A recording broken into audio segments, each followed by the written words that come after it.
શ્રાવણ માસ એ શિવજીની કૃપા મેળવવાનો શ્રેષ્ઠ અવસર માનવામાં આવે છે। શાસ્ત્રોમાં ઉલ્લેખ છે કે જો શ્રાવણ માસમાં મહાદેવને સાચી શ્રદ્ધાથી ભજવામાં આવે તો મનુષ્યની આધિ વ્યાધિ અને ઉપાધિ ટળે છે, પરંતુ મહાદેવની ઉપાસના શાસ્ત્રોક્ત રીતે થવી અતિ આવશ્યક છે। તો ચાલો જાણીએ કે શ્રાવણ માસમાં કયા શાસ્ત્રોક્ત ઉપાયોથી મેળવવી મહાદેવની અસીમ કૃપા, જણાવશે ગુરુજી પ્રફુલભાઈ પંડ્યા। जज्जाग्रतो दूरमुदयति दैवन्तादु सुप्तस्य तथैवैति दूरंगमन ज्योतिखान ज्योतिरेकंतन में मनः शिव संकल्पमस्तु। जय भगवान मित्रों, हूँ छूँ प्रफुलभाई पंड्या। भक्ति संदेश कार्यक्रमની અંદર આપનું સ્વાગત છે।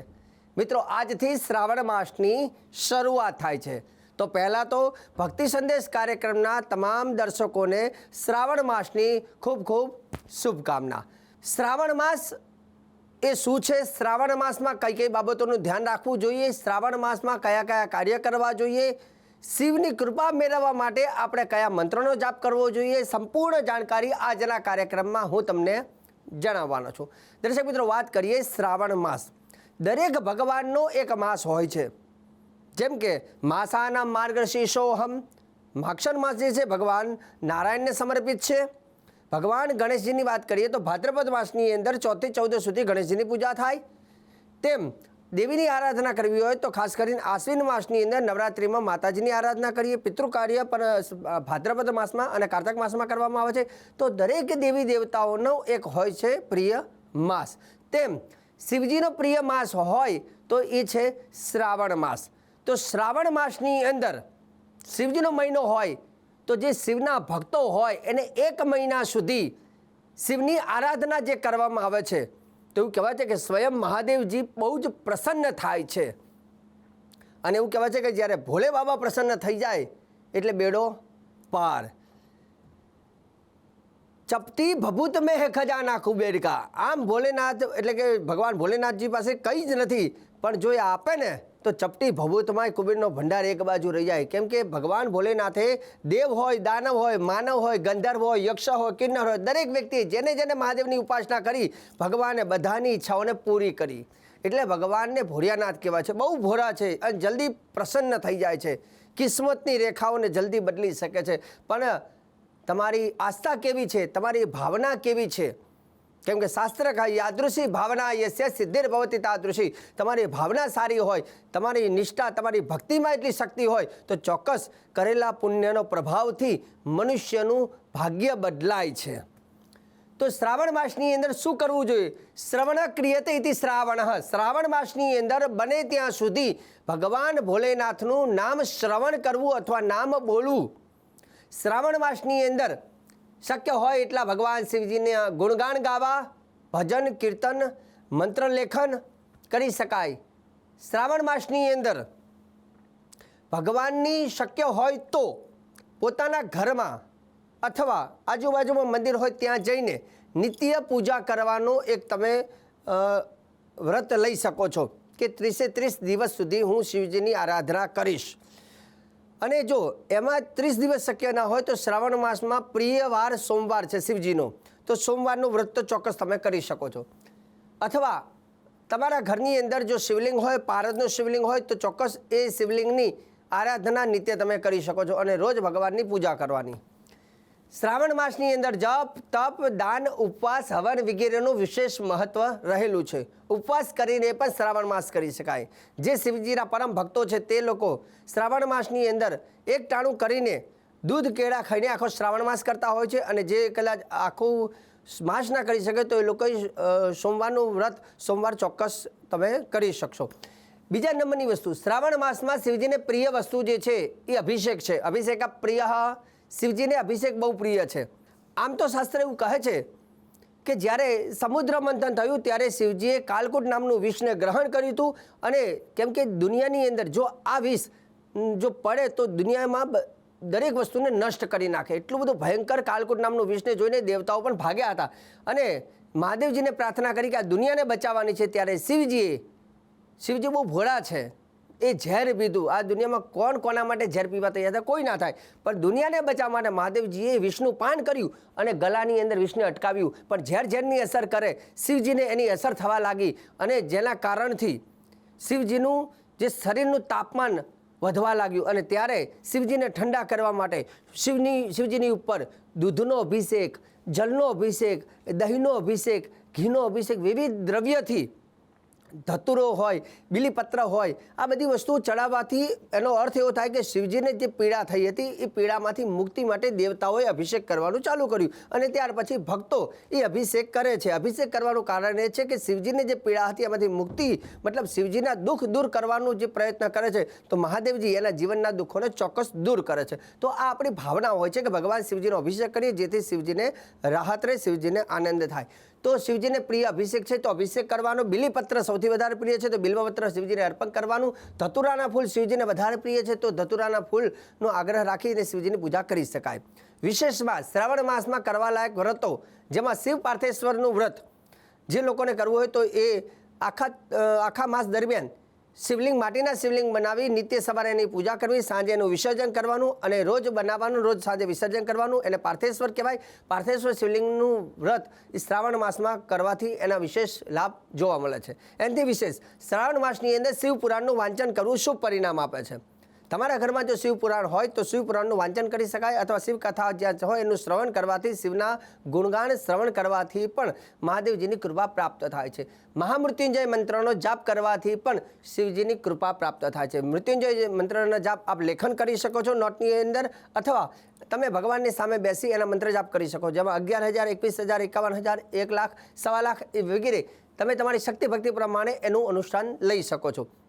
શ્રાવણ માસની અંદર શિવજીના મંદિરમાં જઈ સાવરણીનું દાન કરવામાં આવે તો મનુષ્યના જીવનના જે દરિદ્રતા છે એના ઘરમાંથી દરિદ્રતા નષ્ટ થાય છે. શ્રાવણ માસમાં શિવજીને પ્રસન્ન કરવા માટે શું કરીએ? શિવજીને ભસ્મ બહુ પ્રિય છે તો ભસ્મનો અભિષેક અથવા શિવજીને ભસ્મ લગાવી અથવા જે ભક્તો હોય પોતાના ભાગ્યની અંદર જો ભસ્મ લગાવીને એ રાખે છે, મતલબ ભસ્મનો ચાંદલો કરે છે આખા માસ દરમિયાન અને રુદ્રાક્ષની માલા જો ગળામાં પહેરે છે તો શિવજી બહુ જ પ્રસન્ન થાય છે. એવું કહેવાય છે કે જે રુદ્રાક્ષ માલા ગળામાં પહેરીને શ્રાવણ માસ દરમિયાન શિવજીની પૂજા કરે છે. આમ તો શિવ પૂજા કરવી હોય તો વિના ભસ્મ ત્રિપુરેણ વિના રુદ્રાક્ષમાલયા પૂજતો અપી મહાદેવ નસ્યા તસ્યા ફલપ્રદઃ. શાસ્ત્ર એવું કહે છે કે જો મહાદેવજીની તમારે પૂજા કરવી હોય તો એનો નિયમ એવો છે કે પૂજન કરનાર વ્યક્તિએ ભાગ્યમાં ભસ્મ લગાવી અને ગળામાં રુદ્રાક્ષની માલા પહેરીને પૂજન કરવાનું, નહીં તો એ પૂજાનું જે ફલ મળવું જોઈએ નસ્યા તસ્યા ફલપ્રદઃ, એ પૂજાનું જોઈએ એવું ફલ મળતું નથી. કેમ કે શિવજીની પૂજા કરવી છે તો શિવજી જેવા બનવું પડે, શિવજીને પ્રિય છે તે કરવું જોઈએ કેમ કે આપણે શિવજીના આશીર્વાદ લેવાના છે. તો જેથી પૂજન કરનાર વ્યક્તિએ પોતાના ઘરમાં ભસ્મ રાખવી અને રુદ્રાક્ષની માલા હંમેશા જોડે રાખવી. પૂજન કરતી વખતે ભસ્મનો તિલક કરી રુદ્રાક્ષ માળા પહેરી પૂજા કરવી શ્રેષ્ઠ છે. અને શ્રાવણ માસ દરમિયાન આખો દિવસ તમે રુદ્રાક્ષની માળા પહેરી રાખો છો તો એનાથી પણ એવું કહેવાય છે કે તમે જેટલા ડગલા ચાલો છો ક્ષણે ક્ષણે એને અશ્વમેઘ યજ્ઞનું ફળ તમને મળે છે. તો રુદ્રાક્ષની માલા કોઈ નોર્મલ માલા નથી, સ્વયં શિવની માલા છે. શિવનો એક અંશ છે એટલે રુદ્રાક્ષની માલા વિશેષ અને મહત્વ ગણવામાં આવે છે. શાસ્ત્ર એવું કહે છે જે કોઈ વ્યક્તિને કદાચ વિશેષ સ્તોત્ર કરવા હોય તો સ્તોત્રમાં શિવજીને કયું પ્રિય સ્તોત્ર છે? શિવ મહિમ્ન સ્તોત્ર.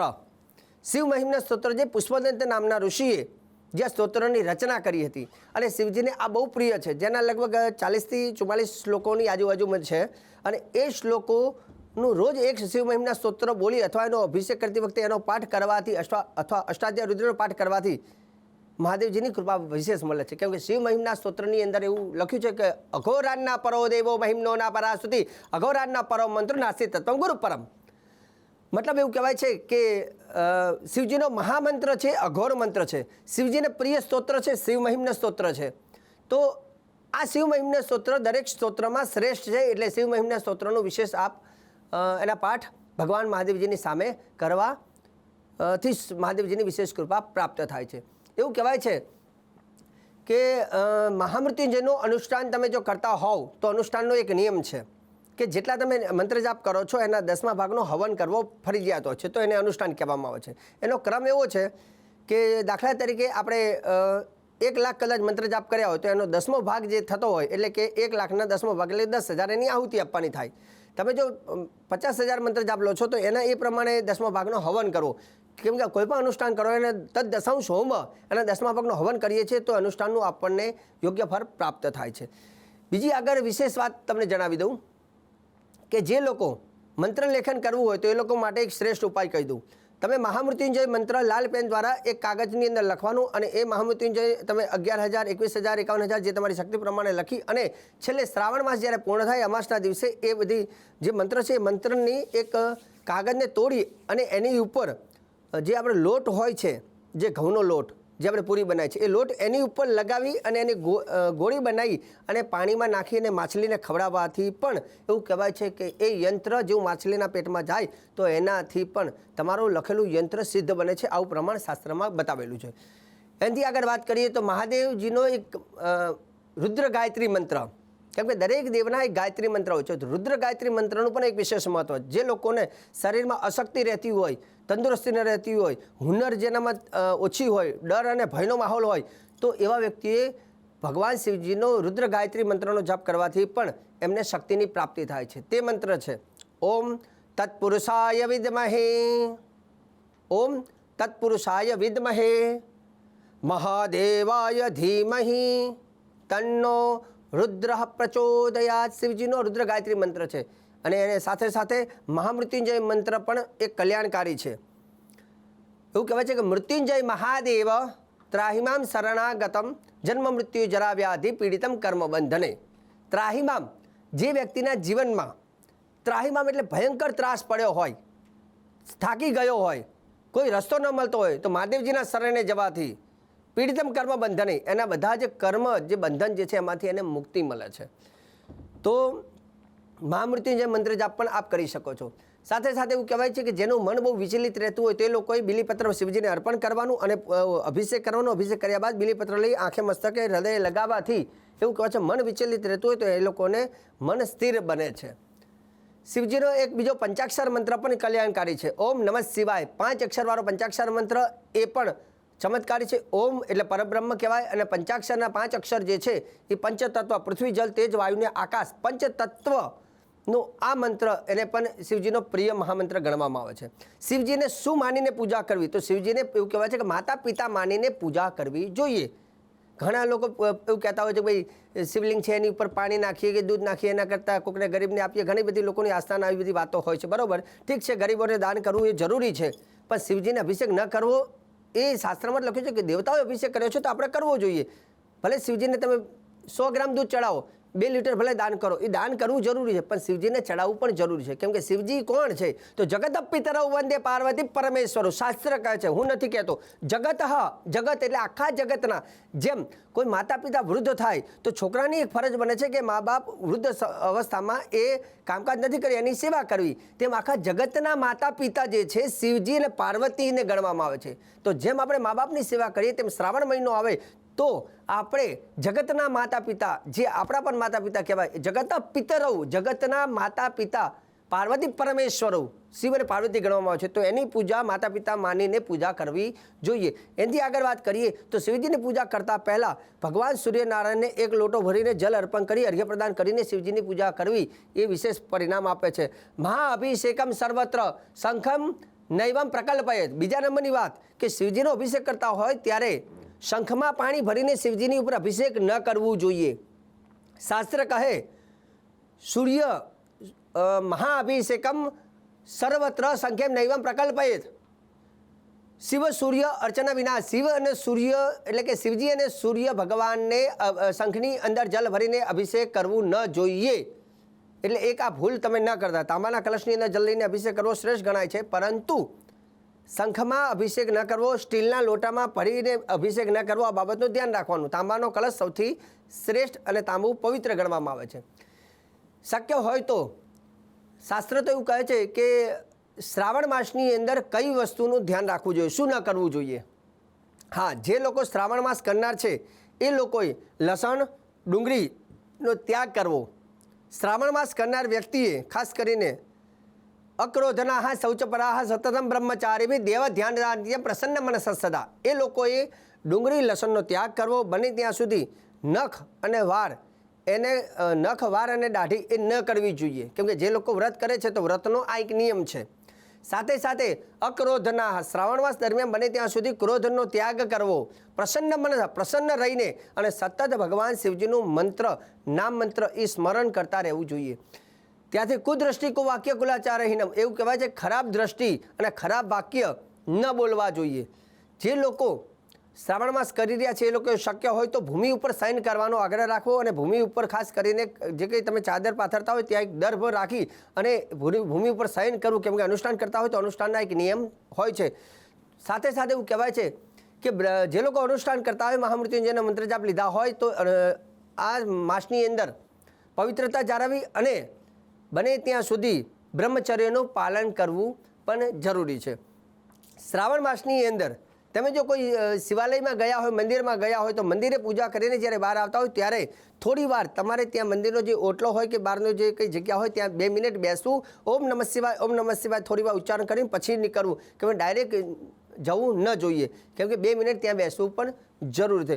તો આજે શ્રાવણ માસને લઈને ઘણી બધી સુંદર જાણકારી મેં તમને આજે આપી છે અને આવતીકાલે પણ આવી જાણકારી હું આપવાનો છું. કાર્યક્રમ જોવાનું ચૂકતા નહીં. મને આપી દો રજા. જય ભગવાન.